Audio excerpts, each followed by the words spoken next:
Let us lay aside irrelevant differences and make our nation whole.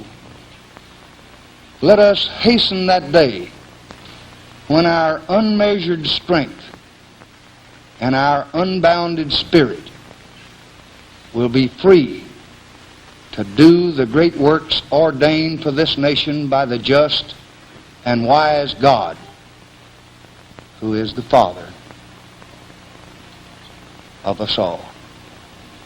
Thank you and good night.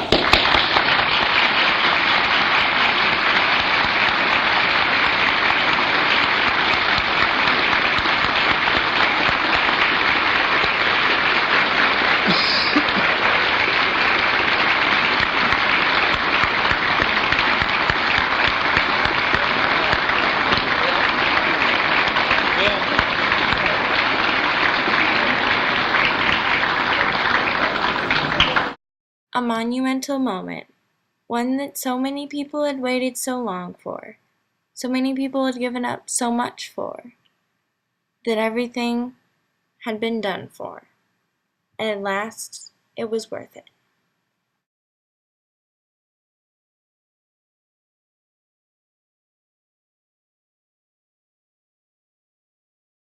Discrimination against blacks had begun hundreds of years before the 1950s and 60s civil rights movement, when the first Africans were brought to America to be enslaved. The slaves were thought to be subhuman, and most were treated with cruelty. However, in 1863, Abraham Lincoln issued the Emancipation Proclamation, freeing the slaves forever. However, the hatred and discrimination against the African Americans would not stop. The Ku Klux Klan was established in 1865, with the mission to bring terror to former slaves. They burned homes and churches and lynched thousands. Let my people go. In addition to being terrorized, black men and women were prevented from voting. This right was guaranteed by the 15th Amendment, which had been passed in 1870, and stated, quote, race, color, or previous condition of servitude, end quote, should not prevent someone from voting. African Americans who attempted to register were charged with poll tax, which was often too much for the typically poor person to pay. Literacy tests were also introduced in southern states for supposedly all registering voters. Voters would have to read passages and answer questions to prove they were literate. However, whites were exempt from these tests due to the grandfather clause, which stated people who had grandfathers who voted before the Civil War did not have to take a literacy test to vote, which applied to only whites. Additionally, the segregated facilities everywhere were a constant reminder of the inequality of the whites and blacks. In the 1896 Supreme Court case, Plessy v. Ferguson, Homer Plessy challenged Louisiana's state segregation law. But horrifyingly, the case just gave segregation the high court approval it needed, with the precedent that facilities were legal if they were separate but equal. Sadly, this doctrine would never be met, and the facilities would continue to be separate and unequal. By the 1950s, the African Americans were tired of the constant discrimination and inequality they experienced every day.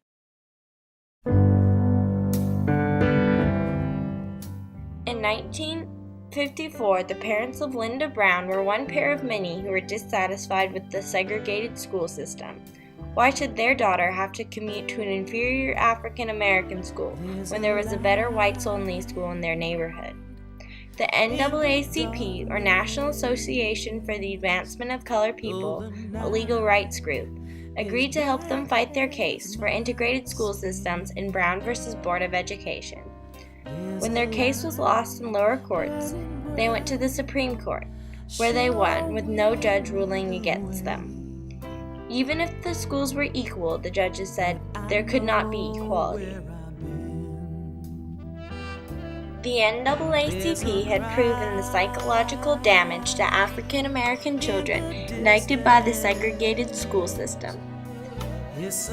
Using the doll test, in which African American children were shown a black doll and a white doll, and asked which doll was nice, good, bad, or their favorite.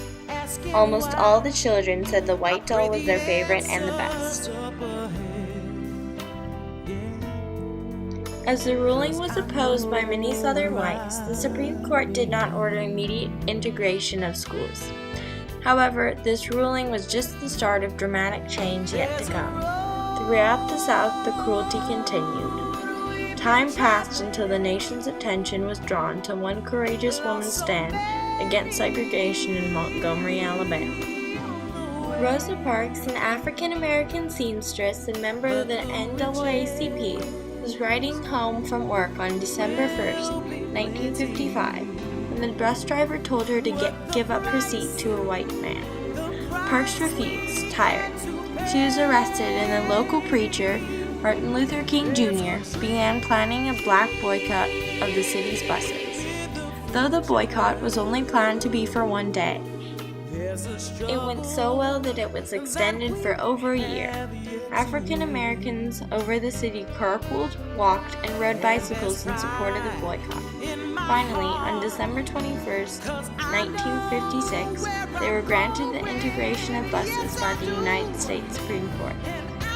This inspiring boycott was the perfect model for the rest of the nation of a nonviolent protest by average people who wanted to take a stand against what was wrong.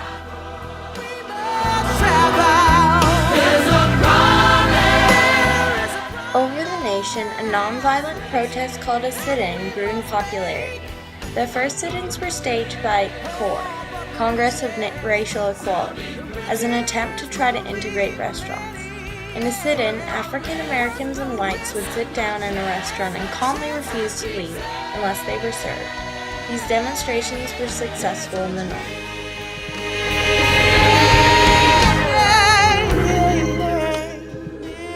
Freedom rides were also invented, in which African Americans and whites rode on buses in the South to see if interstate bus integration laws were being observed. On May 4, 1961, hundreds of African Americans calling themselves Freedom Riders boarded Mississippi interstate buses to test if interstate terminals were really desegregated. They were met with enormous mobs of furious white Southerners carrying clubs and knives. Almost all the Freedom Riders were beaten or imprisoned. In an attempt to protect the riders, Attorney General Robert Kennedy allowed Mississippi officials to segregate the terminals if the violence against Freedom Riders stopped. In September, the Attorney General tried a different strategy, instead asking the Interstate Commerce Commission to outlaw segregated terminals. The commission obliged, in another victory of the African Americans. Activists also staged marches. Meanwhile, school integration moved along with the Little Rock Nine in 1957. In Little Rock, Arkansas, 9 African American teens, known as the Little Rock Nine, were to enter Central High School. However, they had neither the support of the public or of the governor, Oral Faubus, who surrounded the school with troops from the National Guard to keep them out. When a federal judge ordered Governor Faubus to remove the troops for the second time, he did, but an angry mob forced the teenagers to leave school early. President Eisenhower ordered soldiers to protect the brave Little Rock Nine so they could attend the high school.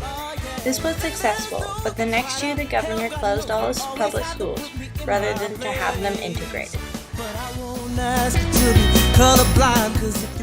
Another school integration attempt came in 1960 when Ruby Bridges attended a whites-only school in New Orleans. Both she and the Little Rock Nine were met with hate and discrimination and even threatened with death. In June of 1963, President Kennedy proposed the Civil Rights Bill to Congress. A few months later in August, hundreds of thousands of supporters, black and white, went to Washington, D.C. They congregated in front of the Lincoln Memorial, where Martin Luther King Jr. gave his famous I Have a Dream speech. In October, President Kennedy was assassinated. However, the bill was passed the next summer in 1964, which guaranteed the desegregation of public places. Many young black rights activists were beginning to question the no-violence doctrine the civil rights movement had operated under so far, and wanted instead to operate under the phrase Black Power. They were frustrated with how long it took to achieve their goals. Their anger against white supremacy. the SNCC, or Student Nonviolent Coordinating Committee, dismissed their white members and got extremist black militant Stokely Carmine to be their leader. Malcolm X, a black Muslim, gained popularity for promoting violence. In the summer of 1964, blacks in New York, Chicago, and Philadelphia rioted. But the biggest riot came in the next summer, in the Watts section of Los Angeles. Tens of thousands were arrested, thousands were injured, 100 died, and millions of dollars of property were burned. Organizations like the Black Panthers that supported a more violent, extreme take on civil rights were formed. Dismayed by the violent riots, Martin Luther King Jr. planned a Poor People's March on Washington for 1968 for poor people of all colors, wanting to turn the movement back to its original nonviolent strategy. Sadly, he was shot in Memphis by James Earl Ray on April 4, 1968, on the balcony of his hotel room in the Lorraine Motel. Unfortunately, the death of such a peaceful man sparked more violent riots. The FBI attempted to destroy CORE and SNCC by slander. The original civil rights leaders worked to stop ghetto tension and address inequality in many fields. Eventually, the riot stopped.